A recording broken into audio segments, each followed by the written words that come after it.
بسم الله الرحمن الرحيم. الحمد لله رب العالمين حمد الشاكرين. الصلاة والسلام على سيد الأنبياء والمرسلين سيدنا ونبينا وشفيعنا ومولانا محمد وعلى آله وأصحابه الطيبين الطاهرين. قدرمنو اوریدونکو د ژوند د لارې د خپرونې مینوالو، السلام علیکم ورحمت الله وبرکاتو. ستاسو روغتیا او خوشحالي د پاک رب نه غواړم، په دې هیله چې د صحت او عافیت جامې پر تن ولرئ او خوشحالي مو په برخه وي. دا دی زه محمد یاسین فهیم د ژوند د لارې د خپرونې په وړاندې کولو کې ستاسو په خدمت کې یم. زموږ د نن ورځې د خپرونې موضوع بیا هم له مرګه وروسته دویمه نړۍ. درنو اوریدونکو، توبه او نیک عمل له مرګه وروسته د حال د ښې کېدو لارې دي. که غواړې چې له مرګه وروسته د الله رب العزت حال ښه کړي، الله رب العزت دې له عذاب نه وساتي، الله دې په نعمتونو ونازوي، نو په خپل ژوند کې الله ته رجوع او هغو کارونو ته مخه وکړه چې په هغو باندې الله رب العزت راضي کیږي. الله رب العزت په خپل کلام کې په سورت منافقون کې په 10 او 11 آیتونو کې فرمایي: وانفقوا مما رزقناکم من قبل ان یأتی احدکم الموت فیقول ربی لولا اخرتنی الى اجل قریب فاصدق واکن من الصالحین ولن یؤخر الله نفسا اذا جاء اجلها والله خبیر بما تعملون. له هغه مال څخه چې موږ درکړی، مخکې تر دې خرچه وکړئ چې ستاسې یو کس ته مرګ راشي، نو بیا ووایي ربه که زه دې نږدې مودې ته وروسته کړی وی نو ما به صدقې کړې وی او زه به د نیکانو له ډلې شوی وی. او هیڅکله الله تعالی د یو چا مرګ نه وروسته کوي کله چې د هغوی نیټې راشي. الله تعالی په هر هغه څه ډیر ښه خبر دی چې تاسې یې کوئ. همدارنګه د حاکم حدیث دی، نبی کریم صلی الله علیه وسلم فرمایي 5 شیان تر 5 مخکې غنیمت وګڼئ: ځواني تر بوډاوالي مخکې، روغتیا تر ناروغتیا مخکې، شتمنۍ تر غریبي مخکې، وزګارتیا تر مشغولېدو مخکې، او ژوند تر مرګ مخکې. همدارنګه د بچیانو په پالنه کې کوشش کول تر څو هغوی نیکان شي او د خپلې کورنۍ لپاره دعاګانې وکړي. ته په خپل ژوند کې د خپلو بچیانو پالنه وکړه، په شرعي علومو باندې او په اسلامي اخلاقو باندې او د توحید په عقیده باندې سنبال کړه چې ستا له مرګه وروسته خپل رب ته لاسونه پورته کړي او ستا لپاره له خپل رب نه بخښنه او مغفرت وغواړي. همدارنګه شرعي علم زده کړه او د هغه په خپرولو کې کوشش وکړه. تا که شرعي علم زده کړه او د هغه په خپرولو کې دې کوشش وکړه، ستا له مرګه وروسته چې تا څه ویلي دي په هغه باندې خلک عمل کوي او د یو نه بل ته رسیږي، ګټه به یې تا ته الله رب العزت ستا له مرګه وروسته در رسوي. همدارنګه جاري صدقې تر ځان وروسته پرېښودل. پل دې جوړ کړه، لاره دې جوړه کړه، مدرسه دې جوړه کړه، جومات دې جوړ کړه. د دې ټولو اجر او ثواب به الله رب العزت ستا له مرګه وروسته تا ته دررسوي. او نبی کریم صلی الله علیه وسلم دا ټول کارونه په یو حدیث کې راټول کړي. رسول الله فرمایي، د مسلم حدیث دی، کله چې انسان مړ شي نو د ټولو کارونو سره یې اړیکه پرې شي، خو له ځینې کارونو سره یې اړیکه پاتې وي. جاري صدقه، هغه علم چې خلک ترې ګټه اخلي او نیک بچی چې د ده لپاره دعا کوي. که د نن بچی په اسلامي اخلاقو او د توحید په عقیده او په شرعي علومو سمبال که ستا له مرګه به وروسته تا لپاره دعا کوي. او که ته د خپلو بچیانو سالمې روزنې او دیني تعلیم ته متوجه نه شو چې څه یې کول تا پې سر نه ګرځوه، نو ستا له مرګه وروسته دا بچی ستا په حق نه پوهیږي چې دا خپل رب ته لاسونه لپه کړي او ستا لپاره ستا له رب نه بخښنه او مغفرت وغواړي. بېشکه ځینې د هغو عملونو او نیکیو نه چې تر مرګ وروسته له انسان سره پیوسته وي هغه علم دی چې نورو ته یې ښودلی او خپور کړی وي. هغه نیک بچي دي چې تر ځان وروسته یې پرېښي وي. قرآن کریم دی چې په میراث کې ترې پاتې وي. جماعت دی چې جوړ کړی وي. د مسافرو لپاره کور جوړ کړی وي. ویالۍ روانه کړې وي او یا یې له خپل مال نه په ژوند او روغتیا کې داسې صدقه کړې وي چې تر مرګ وروسته هم له ده سره پیوسته وي. الله رب العزت دې موږ ته زموږ په ژوند کې د هغو اعمالو توفیق راکړي چې له مرګه وروسته د هغو نفع الله رب العزت موږ ته په قبر کې راورسوي. داسې یو بدبختی تهداب په خپل ژوند کې مه ږدئ چې تاسو به مړه یاستئ، خو تاسو چې د همدغې بدبختی تهداب ایښی چې څوک په دې بدبختی کې ښکیل دي د دې عذاب هم الله رب العزت تاسو ته ستاسو په قبر کې درکوي. برزخي ژوند. برزخ د دوو شیانو په منځ کې جدا کوونکی حد دی. لکه چې الله رب العزت په خپل کلام کې په سورة رحمان کې په 20 آیت کې د خوږ او تریو سمندر په اړه فرمایي بینهما برزخ لا یبغیان. الله رب العزت د دې په منځ کې پرده پیدا کړې ده، یعنی د خوږو او تروو اوبو په منځ کې الله رب العزت پرده پیدا کړې چې دا سره جلا کوي او یو له بل سره نه ګډېږي. نو برزخي ژوند هغه ژوند دی چې د دنیا او آخرت د حقیقي ژوندونو په منځ کې پرده ده، چې په دنیا کې د انسان تر مړینې وروسته پیل کیږي او په قیامت کې د بیرته راژوندي کېدو پورې شمارېږي. که مړی ښخ شي، وسوځولی شي، که په دریاب کې غرق شي، که لیوان یې وخوري او که بل کار پرې وشي، خو د برزخ ژوند ورته ضرور حاصل وي.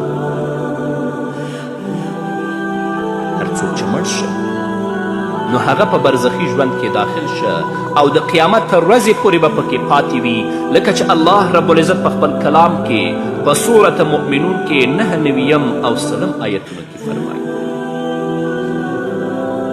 حتی اذا جاء احدهم الموت قال رب ارجعون لعلی اعمل صالحا فيما تركت كلا إنها كلمة هو قائلها ومن ورائهم برزخ إلى يوم يبعثون.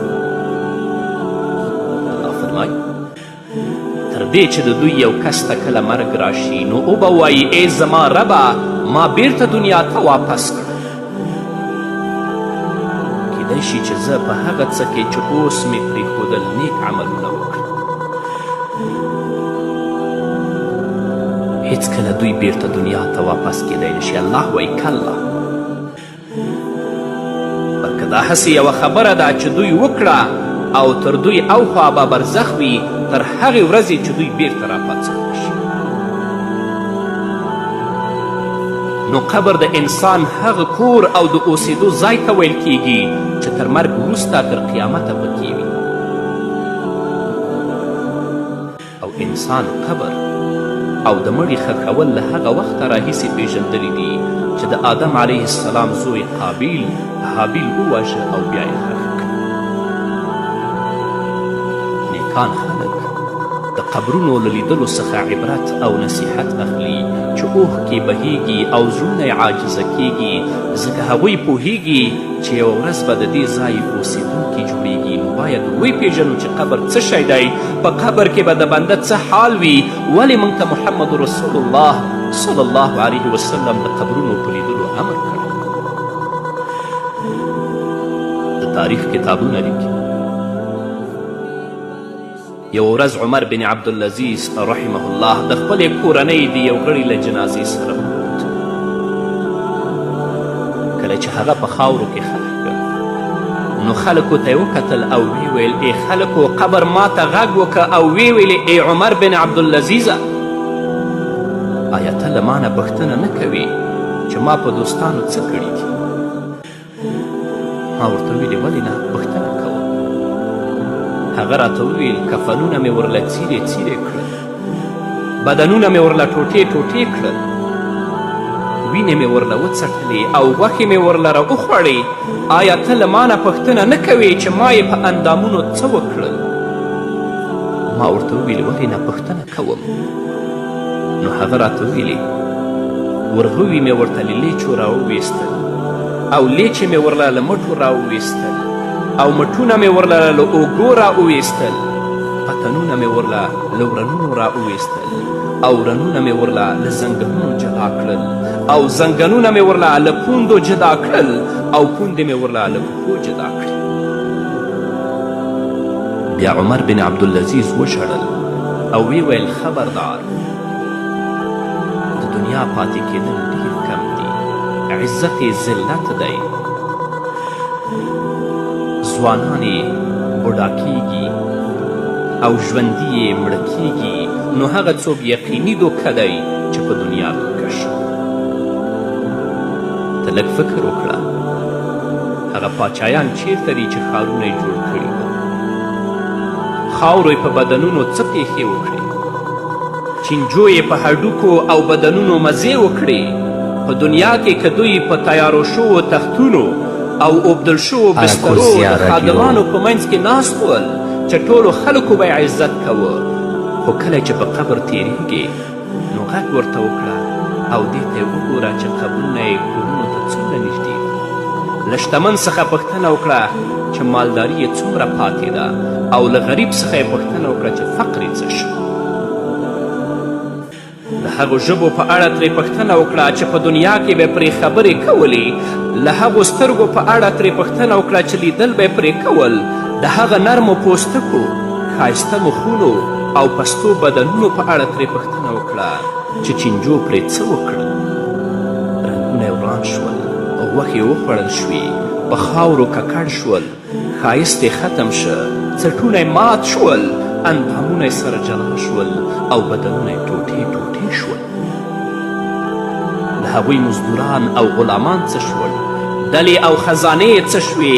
قسم په الله دې مزدورانو او مریانو دوی ته هیڅ توښه ورنه کړه او نه یې ورله په قبر کې کومه تکیه کېښوده. آیا دوی په قبر کې ځانده نه دي؟ د لمدې ځمکې په طبقو کې د خاورو تر ډیریو لاندې پراته نه دي؟ آیا شپه او ورځ ورته یو شان نه ده؟ د هغوی او د عمل په منځ کې پرده واقع شوه، له دوستانو او کورنیو څخه جلا شوي دي. ښځو یې له نورو سره ودونه وکړل او بچیان یې په لارو او کوڅو کې خواره واره ګرځي. خپلوانو یې کورونه او میراثونه تس نس کړل، خو په دوی کې به هم ځینې داسې وي چې الله رب العزت به ورته قبر پراخ کړي. دا به هغه کس وي چې د دنیا له تازګیو یې نظر ښکته ساتلی وي او په دنیا کې ډېر پندونه نه وي اخیستي. عمر بن عبدالعزیز بیا وژړل او ویې ویل ای هغه بنده چې سبا به په قبر کې اوسیږي، په دې دنیا کې ته څه شي دوکه کړی؟ ستا نرۍ جامې چیرته دي؟ ستا خوشبویي چیرته ده؟ د مالداري خوشعیشي دې څنګه ده؟ کاش چې زه پوهېدلی چې چینجي به ستا په کم اننګي پیل کوي. کاش چې زه پوهېدی چې کله زه له دنیا څخه رخصتېږم نو ملک الموت به ما سره څه کې میلاویږي او د رب له لورې به راته څه پیغام راوړي. بیا یې اوږده ژړا وکړه. کله چې راستون شه نو یوه جمعه ژوندی و او بیا وفات شه. الله رب العزت دې پرې رحم وکړي. نو قبر ستا کور دی، یا یې آباد کړه او یا یې شاړ پرېږده. نور به مو اورو قدرمنو اورېدونکو. قدرمنو اوریدونکو بیا هم زموږ سلامونه ومنئ. قبر داسې کور دی چې ډېرې پیښې پکې رامنځته کیږي او محمد رسول الله صلی الله علیه وسلم د قبر احوال موږ ته د دې لپاره بیان کړي دي چې موږ د قبر لپاره تیاری وکړو. په قبرونو کې د خلکو حالات په دنیا کې د حالاتو د بیلابیل کېدو په کچه مختلف دي. محمد رسول الله د مړي د حالاتو له هغه څخه د ساه ختلو، د ملائکو د حاضرېدو، مؤمنانو ته د آسمان د دروازو خلاصېدو او د نورو په وړاندې د بندېدو بشپړ وضاحتونه بیان کړي. دلته دا باید یاد وساتو د مؤمن او غیر مؤمن ترمنځ توپیر څه دی، له بدن سره د روح تړاو په کومه طریقه دی.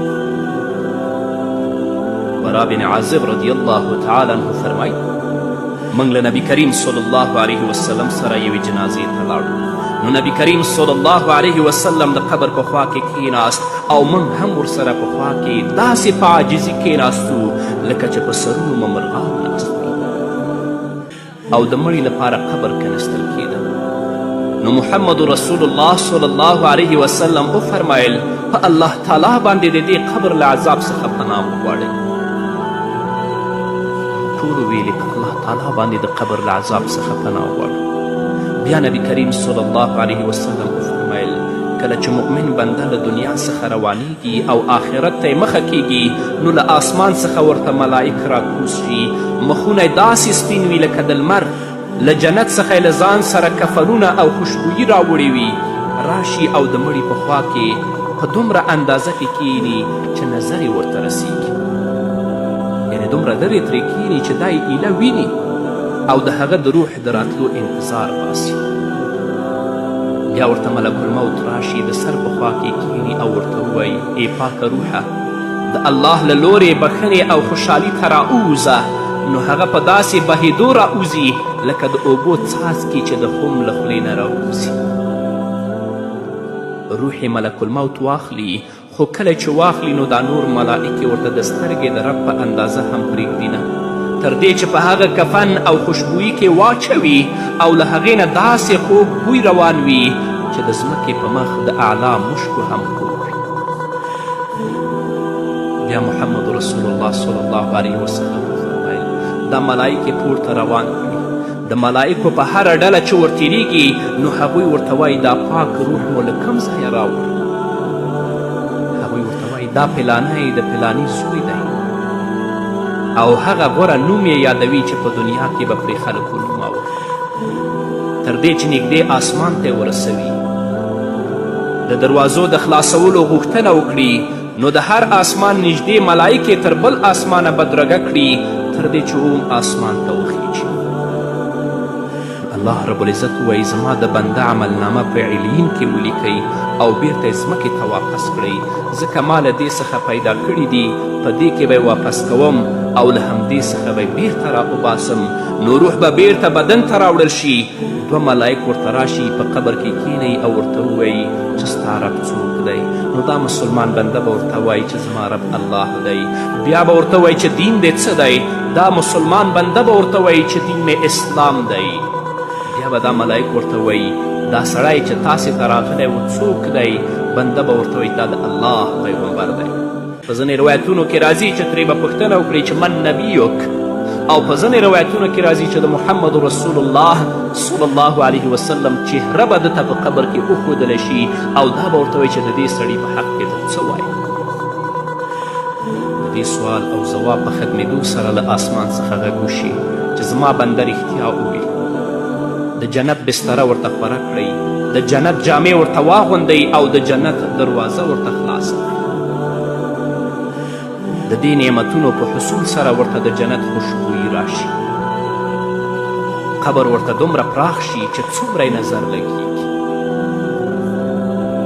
او یو ښایسته مخی، ښایسته جامو او ښایسته خوشبویي والا انسان ورته راشي او ورته ووایي د هغه شي زیری واخله چې تا خوشحالوي، دا هغه ورځ ده چې له تا سره به یې وعده کیدی شو. دا مسلمان بنده به ورته ووایي ته څوک یې؟ ستا له مخ سره خو ډېر خیر راځي. هغه به ورته وایي زه ستا نیک عمل یم. قسم په الله چې ته به د نیکي کارونو ته ډیر په بیړه ورتلې او له ګناهونو څخه به ډیر وروسته کېدې، نو الله تعالی دې تا ته ډیر خیر درکړي. هو هغه ورته وایي چې زه ستا نیک عمل یم. نو نیک عمل څه ته وایي؟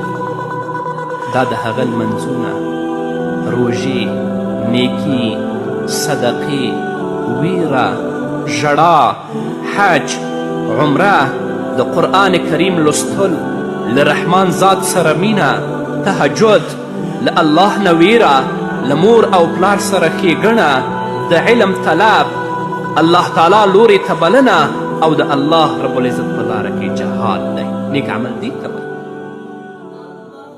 کله چې مؤمن بنده دا ځلیدونکی مخ وویني نو زیری ورته ورکوي او خوا و شا وګوري چې قبر ورته پراخ شوی وي، د جنت بستره ورته غوړول شوي وي، جامې هم د جنت وي، نو پوه به شي چې د جنت د هغه نعمتونو په بدل کې هیڅ نه دي د کومو چې انتظار باسي.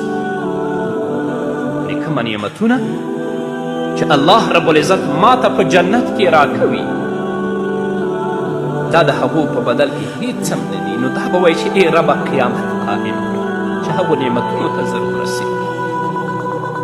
نو درنو اوریدونکو، خویندو او ورونو، د دنیا ژوند ډیر محدود ژوند دی. کله دې تاسو دوکه کړي.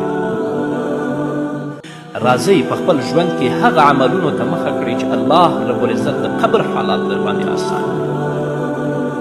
هغه ملائک چې تا نه پوښتنې کوي په هغو کې دې الله کامیاب کړي او ستا قبر الله رب العزت باغ د باغونو د جنت نه وګرځوي.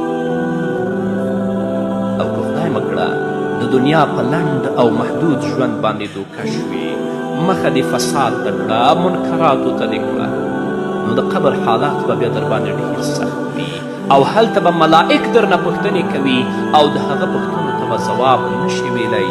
نو د دې پر ځای چې د یو مؤمن په صفت د ستا قبر باغ د باغونو د جنت شي، نو قبر به د یوه کنده د جهنم له کندو وګرځي.